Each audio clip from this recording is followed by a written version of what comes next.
Again, with the increased, regulatory clarity around the world, we are seeing a lot more institution, and this is institutional intermediary. They themselves are not investor.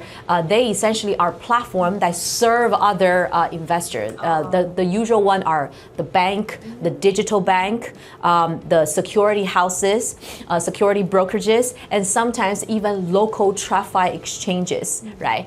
I think for many of them, the legitimacy of this asset class is at this point undeniable.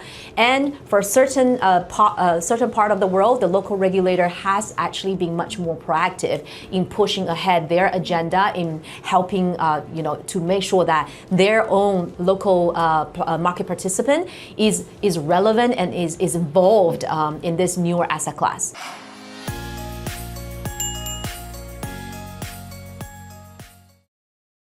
안녕하세요. 더벨 노윤주 기자입니다. 12월 4일 아랍에미리트 두바이 바이낸스 블록체인 위크 현장에서 캐서린 첸 바이낸스 VIP 및 기관투자 총괄을 만났습니다. 제가 1년 전에도 첸 총괄을 만난 적이 있었는데요. 당시에는 기관의 가상자산 시장 진입이 이제 막 시작되던 때였습니다. 당시에 첸 총괄이 앞으로는 기관의 진입이 더욱 가속화될 것이다 라고 전망한 적 있었는데요. 1년이 지난 지금 시장은 어떻게 변화했을까요? 첸 총괄의 인터뷰를 통해서 직접 들어봤습니다.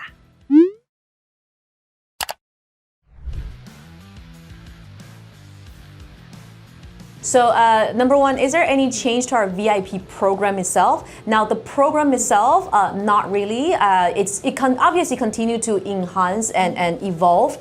So a year ago, there are 4 different ways to become a VIP of Binance, right? You can do it through trading, through holding large amount of asset, through investment, and through borrowing. We do added another sub-program, which is P2P merchant. Again, if you are a P2P merchant, you can also become a Binance VIP now.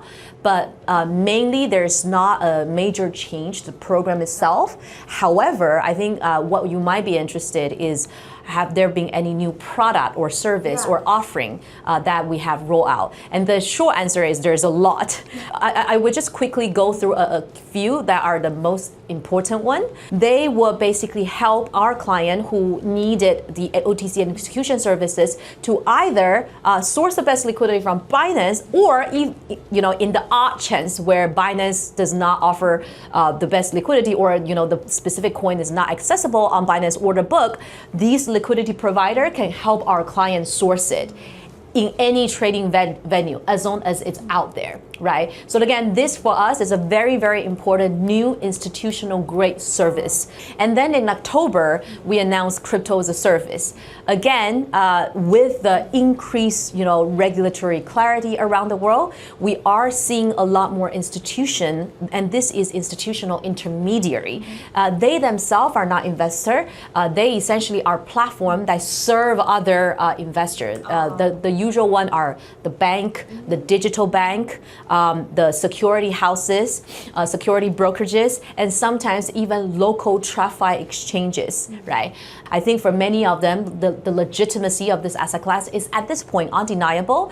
And for certain part of the world, the local regulator has actually been much more proactive in pushing ahead their agenda in helping, to make sure that their own local market participant is relevant and is involved in this newer asset class, right? So what we have done is essentially through crypto as a service, we will help and provide the infrastructure to it's essentially a plug and play solution to allow traditional institution to just integrate with Binance infrastructure, whereby they will be able to also source our liquidity, and they will be able to use our infrastructure and leverage the existing framework, including compliance monitoring of crypto. A couple of days ago, maybe last week, we announced Binance Prestige. Now, Binance Prestige complements very nicely with Binance Wealth, which we talked about last year.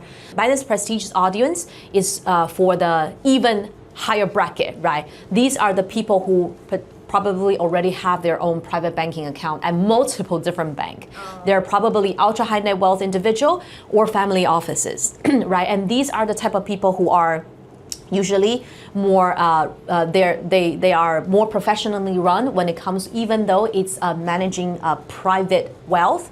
And so this through Binance Prestige, our intention is to basically allow a smoother gateway and really ensure that these audience, emerging audience, is aware that if they need such high touch support, this is Binance Prestige. We just announced it, and so hopefully, I don't know, next time this year we will be talking about how it goes.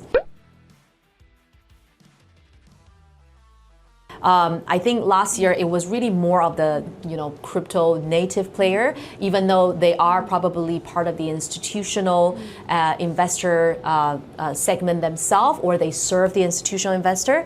Whereas this year, I was very honored to be sitting alongside people who we've been actually very actively working with, the like of Franklin Templeton and BlackRock, which we both announced our collaboration and partnership, and also the like of Julius Baer and Citi, who now both either the bank already offer crypto as an asset class for their client, or they actually have an institute who is proactively looking at digital innovation, right? So I think that is already a very strong statement from many of this market participant, right? Many of them are probably quietly attending some of these conferences to learn, to observe, to form their own view. And now they are, they're fine to sit on the stage and talk about their digital strategy, right? So that to me is already a very strong and powerful statement.